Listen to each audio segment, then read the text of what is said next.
daawadayaal halkani waa Last TV qodobada warkeena caawa aad ku daawan doontaan hadii alla uu qadar waxa kamid ah madaxweynaha Jamhuuriyadda Federaalka ee Soomaaliya Maxamed Cabdullaahi Farmaajo oo maanta hambariyo u diray ciidanka xoogga dalka dowlad goboleedka Hirshabelle oo baaq coronavirus ku aadan u dirtay dowladda federaalka ee Soomaaliya qofkii labaad oo xanuunka coronavirus uu geeriyooday magaalada caasimadda ah Muqdisho dowlad goboleedka Galmudug oo dhisaysa golaha deegaanka ee magaalada Gaalkacyo ee Galmudug Puntland oo qaad ku gubtay qaybo ka tirsan gobolka Bari wasaaradda arrimaha dibadda Soomaaliya oo taageertay war ka soo baxay wadamada Carabta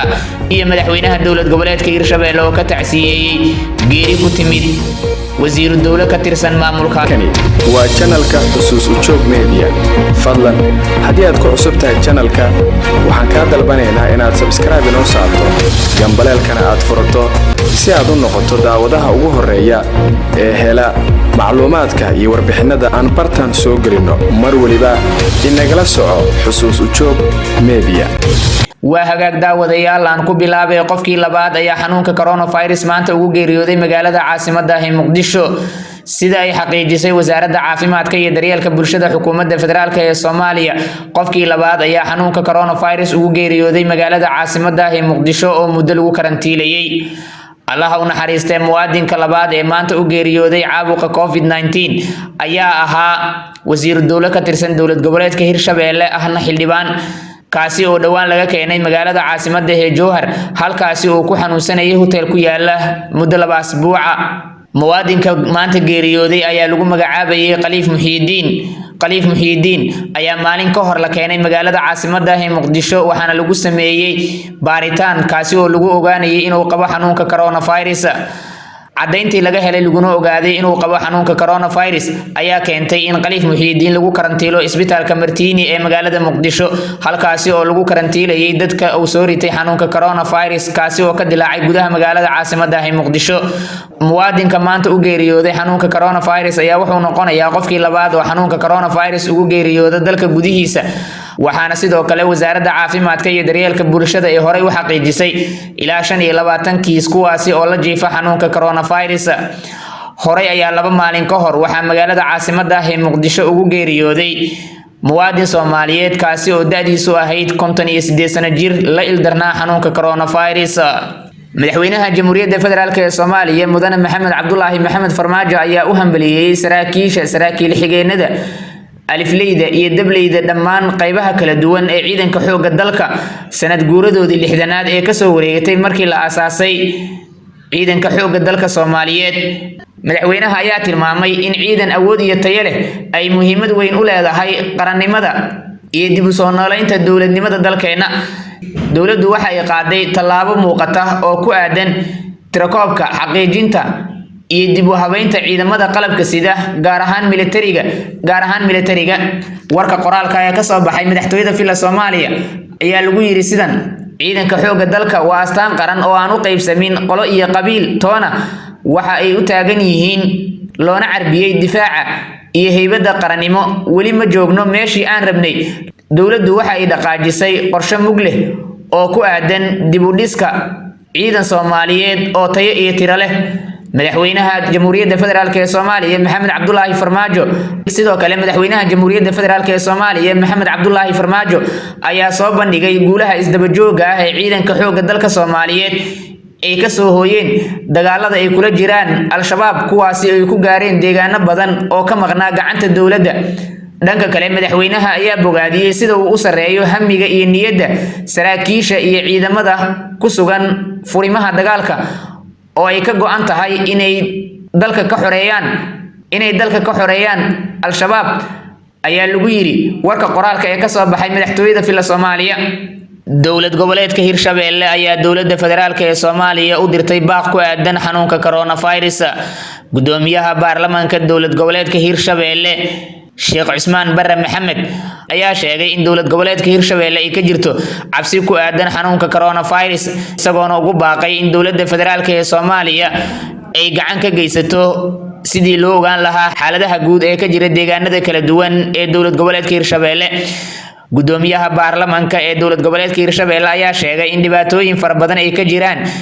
Hirshabeelle laakiin dowladda federaalka ay ka gaabisay sidii wax looga qaban lahaa. Waxa uu sheegay in xuduudka dowlad goboleedka Hirshabeelle uu la wadaago dalka aan deriska nahay ee Itoobiya uu furan yahay kaasi oo si joogto ah looga keeno qaadka lana keeno magaalada Beledweyne ee gobolka Hiiraan halkaasi oo looga sii gudbiyo deegaanada kale ee dowlad goboleedyada la deriska ah Hirshabeelle sida dowlad goboleedka Galmudug iyo Koonfur Galbeed. dowlad goboleedka Hirshabeelle ayaa waxaa laga diiwaan geliyay kiiskii ugu horeeyay ee caabuqa coronavirus kaasi oo ahaa wasiir dowlad ka tirsan dowlad goboleedka Hirshabeelle oo maanta ugu geeriyooday magaalada caasimadda ah ee Muqdisho xanuunka coronavirus. waxaa jira dad badan oo ku sugan magaalada Jowhar kuwaasi oo la kulmay wasiir dowlaha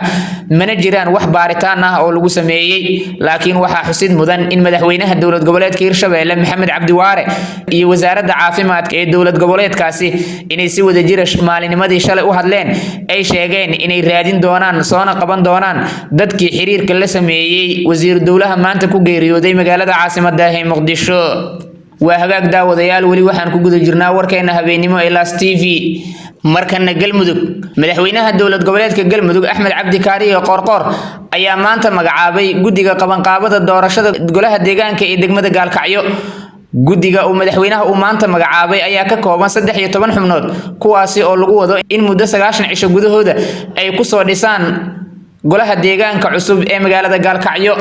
war qoraal ah oo ka soo baxay xafiiska madaxweynaha ayaa lagu sheegay in markii madaxweynaha uu arkay qodobka 58aad ee dastuurka dowlad goboleedka Galmudug markii uu arkay sida magaalada Gaalkacyo ay muhiimad ugu leedahay dhanka dhaqaalaha iyo amniga madaxweynaha waxa uu garwaaqsaday in la sameeyo golo deegaan oo cusub kuwaasi oo la wareega talada magaalada Gaalkacyo. dowlad goboleedka Galmudug ayaa wuxuu ku guuleysanayaa in magaalada Gaalkacyo ay yeelato golo deegaan dhanka Galmudug. magaalada Gaalkacyo ayaa hadda waxay fariisin u tahay Axmed Ducaale Geelle Xaaf inuu ka soo qayb galo caleemasaarka madaxweynaha cusub ee Axmed Cabdi Kaariye Qoorqoor. markana Puntland ciidamada booliska ee dowlad goboleedka Puntland ayaa xirmooyin qaad ah ku gubay kaasi oo si sharci darro ah loo soo geliyay deegaanada Puntland kadib go'aano maamulka uu ka soo saaray keenista qaadka iyo ka ganacsigiisa. ciidamada booliska oo howlgallo ka sameeyay deegaanka Ceel Daahir ee gobolka Bari ayaa gacanta ku soo dhigay xirmooyinka qaadka ah kadib ciidamada iyo taliska ayaa goob fagaara ah ku gubay qaadkaasi. taliyaha qaybta ciidamada booliska ee gobolka Bari gaashaanle sare Xasan Cali Maxamuud oo ka hadlay goobta lagu gubayay qaadka ayaa digniin u jeediyay dadka ku howlan jabinta awaamirta laga soo saaray qaadka la keenayo deegaanada Puntland sabab la xiriira cabsi laga qabo faafitaanka xanuunka coronavirus oo ka dilaacay gudaha dalka. markana war-saxaafadeed ka soo baxay wasaaradda arrimaha dibadda ee xukuumadda federaalka ee Soomaaliya ayaa waxaa taageero loogu muujiyay warkii baaqa ahaa ee ka soo yeeray wadamada isbahaysiga Carbeed ee taageeray xukuumadda sharciga ah ee dalka Yemen ee ku dhawaaqday xabajoojin ka dhaqan gashay dalka Yemen muddo 2 toddobaad ah. warka ka soo baxay wasaaradda arrimaha dibadda ayaa lagu yiri Jamhuuriyadda Federaalka ee Soomaaliya waxa ay soo dhaweynaysaa baaqa ka soo yeeray wadamada isbahaysiga Carbeed ee taageeray xukuumadda sharciga ah ee Yemen ee ku dhawaaqday xabajoojinta ka dhaqan gashay dalka Yemen muddo 2 toddobaad ah oo ka bilaabanaysa 9 bisha Abriil. waxa ayna ugu baaqaysaa dhammaan dhinacyada Yemen in ay xoojiyaan wada hadallada si loo abuuro deganaanshiyo lana xaqiijiyo lana xaliyo arrimaha khilaafka keenay si loo soo afjaro loolanka siyaasadeed iyo midka nabadgelyo. xukuumadda Jamhuuriyadda Federaalka ee Soomaaliya waxay carabaabaysaa taageeradeeda dhameystiran ee dalalka qaramada midoobay iyo hindisayaasha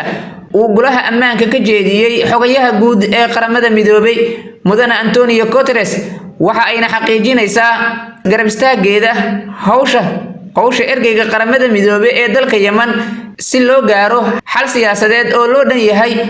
oo ka guul keena nabadda iyo xasiloonida jamhuuriyadda aynu walaalaha nahay ee wadanka Yemen ayaa lagu yiri qoraal ka soo baxay wasaaradda arrimaha dibadda ee xukuumadda federaalka ee Soomaaliya. ugu dambeyntiina madaxweynaha dowlad goboleedka Hirshabeelle Maxamed Cabdi Waare ayaa tacsi u diray qoyskii eheladii iyo shacbiga dowlad goboleedka Hirshabeelle geeridii ku timid Allah u naxariistay wasiir dowlihii cadaaladda xildhibaan Khaliif Muxiidiin Tooxow oo sidoo kale ahaa mudane ka tirsan baarlamaanka dowlad goboleedka Hirshabelle oo maanta ku geeriyooday magaalada caasimadda ah ee Muqdisho oo maalmihii dambe uu ku xanuunsanayay. Madaxweynaha qoraal ka soo baxay ayaa lagu yiri inna lillahi wa inna ilayhi raaji'uun oo aad baan uga naxay markii aan maqlay geerida wasiir xildhibaan Khaliif Muumin Tooxow. waxa uu ahaa shakhsi karti iyo wadaniyad ku sifaysnaa. Dr. Maxamed Cabdiwaare oo ku hadlayay afka golayaasha dowlad goboleedka Hirshabelle ayaa marxuumka Ilaahay uga bariyay inuu naxariistiisii janno uu ka waraabiyo qoyskii iyo ehladii uu ka geeriyoodayna samir iyo iimaan uu ka siiyo. marxuum wasiir xildhibaan Khaliif Muumin Tooxow ayaa waxa uu baarlamaanka Hirshabelle ku soo biiray dabayaaqadii sanadkii 2016 xilligaasi oo la unkay dowlad goboleedka Hirshabelle. guud ahaan daawadayaal intaas ayaan kusoo gabagabeynayaa warkii habeenimo oo aad ka daawanayseen Las TV. tani intaan ku kulmi doono warkan midixiga sida ay nabadgeliyo. waa channelka xusuus u joog media. fadlan haddii aad ku cusub tahay channelka waxaan kaa dalbanaynaa inaad subscribe inoo saarto gambaleelkana aad furato si aad u noqoto daawadaha ugu horeeya ee hela macluumaadka iyo warbixinada aan bartaan soo gelino mar waliba inagala soco xusuus u joog media.